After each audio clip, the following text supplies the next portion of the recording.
नमस्कार, आप देख रहे हैं एनएमएफ न्यूज। आपके साथ मैं हूं नम्रता चौधरी। क्या ममता बनर्जी वाकई में वकील हैं भी या नहीं? वो किस हक से कलकत्ता हाईकोर्ट पहुंच गई और पीआईएल का जवाब देने लगी? सामने वाले वकील ने सवाल क्यों नहीं खड़े किए? और इसी तरीके के तमाम सवाल, सफेद साड़ी के ऊपर काला कोट और ये सारी चीजें कैसे ममता बनर्जी कर रही हैं, उनका एनरोलमेंट नंबर क्या है, ये सब सवाल मैं नहीं पूछ रही हूं बल्कि बार काउंसिल ऑफ इंडिया ने पूछे हैं। और 48 घंटे का वक्त भी दिया है पश्चिम बंगाल बार काउंसिल से, पूछा है कि आप इन सारे सवालों के जवाब दें। मैं आपको कुछ मुख्य तौर पर जो सवाल पूछे गए हैं ममता बनर्जी की वकालत को लेकर वो बता देती हूं। जैसे उनका एनरोलमेंट नंबर क्या है, उनका नामांकन कब हुआ था, क्या वो एक रजिस्टर्ड एडवोकेट है या नहीं, वो किस हक से हाईकोर्ट में पहुंची हैं, बीसीआई ने उनके सर्टिफिकेट ऑफ प्रैक्टिस की वैधता को लेकर भी जानकारी मांगी है। कुल मिलाकर ममता बनर्जी चली वकील बनने थी, पर एक्चुअल में वो वकील है या नहीं है, ये सवाल किसी और ने नहीं बल्कि बार काउंसिल ऑफ इंडिया ने उठाए हैं और बहुत सख्त रुख अपनाया है।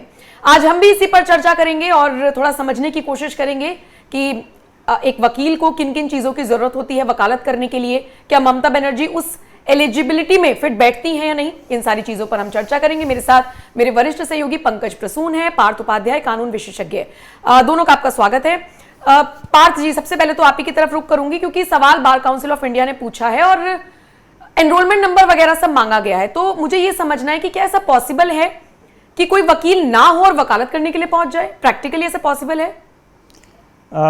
देखिए नम्रता जी, ये किसी भी व्यक्ति के पास ये अधिकार होता है कि वो अपना पक्ष न्यायालय के सामने रख सकता है।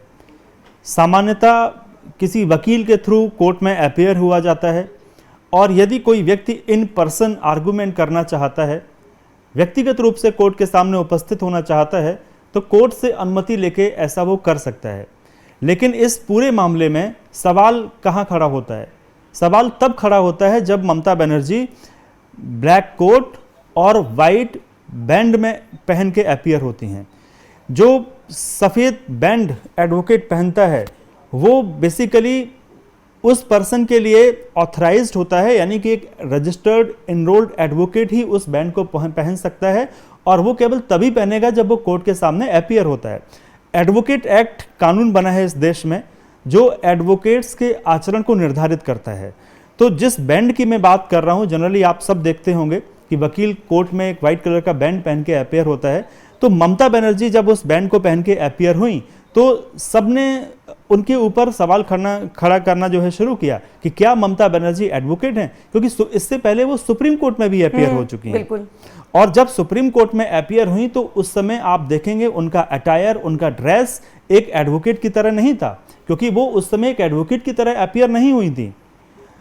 कलकत्ता हाई कोर्ट में जब वो अपीयर हुई तो वो बैंड और काले कोट में अपीयर हुई, तो उनके ऊपर यह सवाल खड़ा हुआ क्या वो एडवोकेट हैं। और इसी सवाल के क्लैरिफिकेशन के लिए बार काउंसिल ऑफ इंडिया ने स्टेट बार काउंसिल से जवाब मांगा है कि आप रिकॉर्ड उपलब्ध कराइए, आप डेटा उपलब्ध कराइए, क्या वो एनरोल्ड एडवोकेट हैं या नहीं हैं। ठीक है। हालांकि बहुत कम टाइम दिया गया था, 48 घंटे का वक्त दिया गया था। 16 मई को जब तक हम ये वीडियो रिकॉर्ड कर रहे हैं तब तक वो टाइम अब से कुछ देर बाद पूरा हो जाएगा। लेकिन पंकज जी, मैंने कहीं पर पढ़ा था कि नियम ये कहता है कि अगर कोई वकील मुख्यमंत्री जैसे संवैधानिक पद पर बैठता है तो उसको अपना लाइसेंस सस्पेंड कराना पड़ता है। तो पहले तो मुझे आप दोनों में से अगर कोई जवाब देना चाहे कि क्या ये नियम सही है, और अगर ऐसा है तो क्या ममता बनर्जी ने सस्पेंड कराया था? पार्थ जी ज्यादा बेहतर बता सकेंगे, क्योंकि ये है कि जो कल एक कौस्तुभ बागची हैं कोलकाता हाईकोर्ट के वकील, और उन्होंने बाकायदा पीटीआई एएनआई पे एक बयान दिया है कि जैसे ही आप किसी संवैधानिक पोस्ट पे बैठते हैं, अगर आप बार काउंसिल के मेंबर थे भी, तो उस वक्त आपको सबमिट कर देना होता है अपना लाइसेंस, और दोनों एक साथ नहीं कर सकते। मतलब कि आप मुख्यमंत्री भी हैं और बार काउंसिल के तरफ से ये भी कर रही हैं, वकालत भी कर रही हैं, दोनों में से कोई एक काम कर सकता है। और अगर आपको अपीयर होना है तो दोबारा रीअप्लाई करना होता है। तो इस केस में क्या कोलकाता बार काउंसिल में इन्होंने दोबारा रीअप्लाई किया जब मुख्यमंत्री पद से हट गई? तो ये सवाल है। पार्थ जी, अगर इस बारे में नियम क्या है, जो मैं कह रहा हूं वो सही है कि नहीं है, आप ज्यादा बेहतर बता सकते हैं। और एक सवाल इस मेरा एक सप्लीमेंट्री सवाल है कि मैं अगर मेरे खिलाफ कोई केस है तो मैं अपनी सफाई पेश कर सकता हूं जज की इजाजत से, लेकिन क्या मैं दूसरे का भी केस लड़ सकता हूं क्या? मैं एक एज ए कॉमन सिटीजन, जैसे कि यहां ममता बनर्जी के ऊपर केस नहीं था। ममता बनर्जी जिस केस में अपीयर हुई वो थी पश्चिम बंगाल में पोस्ट पोल वायलेंस पर। तो अगर ममता बनर्जी के ऊपर कुछ होता और वो सफाई देने आती तो समझ में आता कि चलो भाई जज ने इजाजत दी होगी कि अपना, क्या दूसरे का केस लड़ सकता है कोई भी इंडिविजुअल क्या? देखिए, आपके दोनों सवालों का जवाब मैं देता हूं। सबसे पहले तो आप ये समझिए कि कोई व्यक्ति जब कोर्ट में एज एन एडवोकेट अपीयर होता है तो वो व्यक्ति, अगर आप एडवोकेट की तरह अपीयर हुए हैं तो निश्चित रूप से आप किसी दूसरे व्यक्ति के बिहाफ पे अपीयर हो रहे हैं, आप अपने क्लाइंट के बिहाफ पे अपीयर हो रहे हैं। तो एक एडवोकेट तो दूसरे के बिहाफ पे अपीयर हो सकता है, लेकिन कोई सामान्य व्यक्ति किसी दूसरे के बिहाफ पे अपीयर नहीं हो सकता है जब तक कि उसका कोई अपना पर्सनल इंटरेस्ट ना हो। जहां तक नियम और कानून का सवाल है तो मैं आपके दर्शकों को बताना चाहता हूं, बार काउंसिल ऑफ इंडिया जो नेशनल लेवल पे एक कानूनी बॉडी है जो पूरे इस प्रोफेशन को रेगुलेट करती है, बार काउंसिल ऑफ इंडिया ने स्टेट बार काउंसिल से जवाब मांगा है। स्टेट बार काउंसिल का यह काम होता है कि उस राज्य में जितने भी पंजीकृत अधिवक्ता हैं, एडवोकेट हैं, उनकी सूची बनाएगा और उस सूची को मेंटेन रखेगा। अब बार काउंसिल, जो स्टेट बार काउंसिल है पश्चिम बंगाल का, वो अपने पुराने रिकॉर्ड खंगाल रहा है कि क्या ममता बनर्जी का पंजीकरण वहां पे हुआ था या नहीं हुआ था। क्योंकि ममता बनर्जी पिछले 15 साल से मुख्यमंत्री के तौर पे कार्य कर रही थी और इससे पहले आप देखेंगे बार काउंसिल ऑफ इंडिया बृहद स्तर पे एडवोकेट्स के वेरिफिकेशन का काम कर चुका है। यानी कि कई ऐसे एडवोकेट्स हैं जो फेक तरीके से काम करते हैं, जिसके बारे में सुप्रीम कोर्ट ने भी चिंता व्यक्त की है। कुछ समय पहले वेरिफिकेशन हुआ था जिसमें हर एक एडवोकेट को अपने वकालतनामा लगा के वेरीफाई कराना था कि आप वर्तमान में प्रैक्टिसिंग हैं, आप इस प्रोफेशन में हैं या नहीं हैं, क्योंकि आप एडवोकेट रहते हुए दूसरा प्रोफेशन ज्वाइन नहीं कर सकते हैं। तो ये वेरिफिकेशन राज्य स्तर पर चलाए गए, हर एक बार काउंसिल ने इसको चलाया। तो ममता बनर्जी चूंकि मुख्यमंत्री के पद पर थी तो उन्होंने वेरिफिकेशन कैसे कराया, और अगर उन्होंने वेरिफिकेशन नहीं कराया इसका मतलब है कि वो स्टेट के रोल पर एज एन एडवोकेट नहीं है। तो इसीलिए बार काउंसिल ऑफ इंडिया ने राज्य बार काउंसिल से ये सवाल पूछा है कि आप हमें रिकॉर्ड उपलब्ध कराइए कि इनका जो सर्टिफिकेट है वो वेरीफाई हुआ है या नहीं हुआ है। और मुझे लगता है कि इसका जवाब देना ममता बनर्जी को भारी पड़ जाएगा, क्योंकि राज्य बार काउंसिल जो है वो उनसे जवाब मांगेगा कि आपने वेरिफिकेशन कराया है या नहीं कराया है। उनको अपना पक्ष रखने के लिए बोल सकता है, और अगर उनका वेरिफिकेशन नहीं हुआ होगा तो उनके लिए चुनौतीपूर्ण हो सकता है। कैसे और अगर चुनौतीपूर्ण होगा सर? क्योंकि अगर आपने वेरिफिकेशन नहीं कराया है तो आपका जो लाइसेंस है वो एक वैलिड, आज के टाइम में वैलिड नहीं है, और अगर आपके पास वैलिड लाइसेंस नहीं है तो आप एडवोकेट के तौर पे अपीयर नहीं हो सकते हैं। आप अपना पक्ष रखने के लिए इन पर्सन अपीयर हो सकते हैं कोर्ट से अनुमति लेने के बाद, लेकिन आप बैंड लगा के, कोट पहन के, एक वकील की ड्रेस में as an advocate you can not appear before the court. लेकिन उन्होंने हाई कोर्ट में कहा है कि मैं वकील के तौर पर हाई कोर्ट में पहली बार पेश हो रही हूं। पहली चीज, टीएमसी के नेता कह रहे हैं कि अब वो जनता के आवाज में ऐसे ही आवाज बुलंद करेंगी, जनता के हक की बात करेंगी। और तीसरा सवाल मेरा ये रहेगा सर कि मान लीजिए वो गलत कर रही है या उनका वो बहाल नहीं हुआ था, ये सारी चीजें हैं वो फेक पाई जाती हैं, तो स्टेट बार काउंसिल उनके ऊपर कार्रवाई करेगा पहले और फिर नेशनल बार काउंसिल जिसको हम कह रहे हैं वो करेगा, या सीधा बार काउंसिल ऑफ इंडिया ही करेगा कार्रवाई? और क्या कार्रवाई हो सकती है?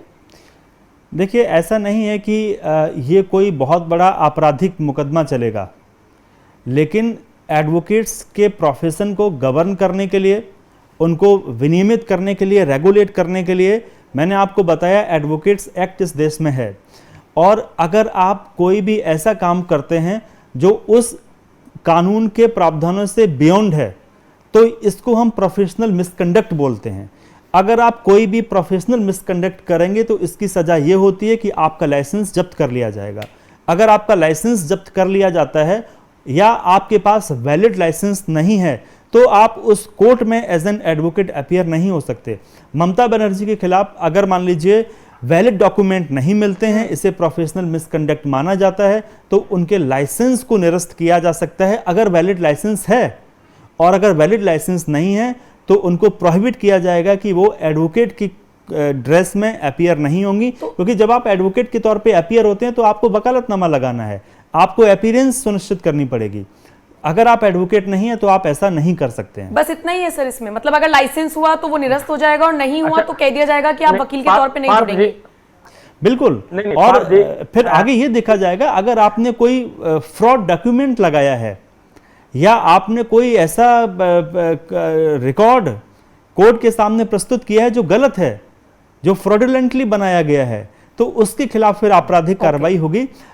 अन्यथा इस मामले के लिए सिर्फ प्रोफेशनल मिसकंडक्ट की ही कार्रवाई होगी। पंकज जी कुछ कह रहे थे आप? हाँ नम्रता, मैं ये कह रहा था कि यही सवाल ठीक कल्याण बनर्जी से पूछा गया था कि उनके पास भाई वैलिड लाइसेंस नहीं है, या फिर उन्होंने बार काउंसिल ऑफ कलकत्ता वो जो हाई कोर्ट का है उससे ये नहीं किया है, वेरिफिकेशन नहीं किया है। तो उन्होंने ये बताया कि 1985 से she is member of bar council of वो बंगाल। लेकिन उसी वक्त एक अखबार की कतरने सोशल मीडिया पे घूमने लगी, और ये मैंने खुद क्रॉस वेरिफिकेशन किया है, ये जो अखबार वाला जो ये है ये फेक नहीं है, एआई जनरेटेड नहीं है वो जो बता रहा है। उसमें वो कह रहा है कि ये 85 के ये टेलीग्राफ का ये है, 85 में ही इन्होंने पीएचडी डिग्री लिया और 85 में ही ये कह रहे हैं कि हम लॉ डिग्री ले रहे हैं। ये संभव है क्या कि दोनों डिग्री एक साथ एक साल में ले ले? ये भी एक सवाल गया है। वहां बता रहे थे वकील लोग कि दोनों में से कोई एक तो जरूर फर्जी है। पंकज जी, इसमें मैं इंटरप्ट करना चाहूंगा। जैसे आपने बताया कलकत्ता हाई कोर्ट के किसी वकील ने यह बताया है कि ममता बनर्जी 1985 से बार काउंसिल की मेंबर है। कल्याण बनर्जी उन्हीं के पार्टी के सांसद भी हैं और वकील। देखिए वो बिल्कुल गलत बोल रहे हैं। अगर ये उन्होंने बोला है, बार काउंसिल का मेंबर होना और एडवोकेट होना ये अलग अलग शब्द हैं। बार काउंसिल का मेंबर होने के लिए आपको एडवोकेट होना जरूरी है, लेकिन बार काउंसिल का मेंबर होने के लिए आपको चुनाव लड़ना पड़ता है।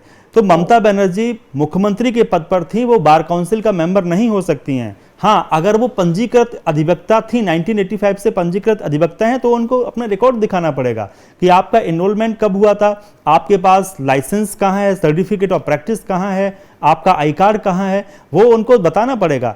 और ये अगर उन्होंने सच में रजिस्ट्रेशन कराया है तो ये सारे के सारे रिकॉर्ड स्टेट बार काउंसिल के रिकॉर्ड में अवेलेबल होंगे।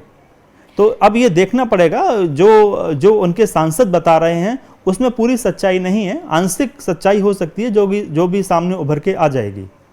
पंकज जी, ये तो वही वाली बात हो गई कि जो घुसपैठिए जिनको बसाने का आरोप ममता बनर्जी पर लगता है, शायद उनसे वादा किया गया होगा कि आपको कागज दिखाने नहीं पड़ेंगे, और अब ये ममता बनर्जी के ऊपर बात आ गई है कि आप अपने कागज दिखाइए।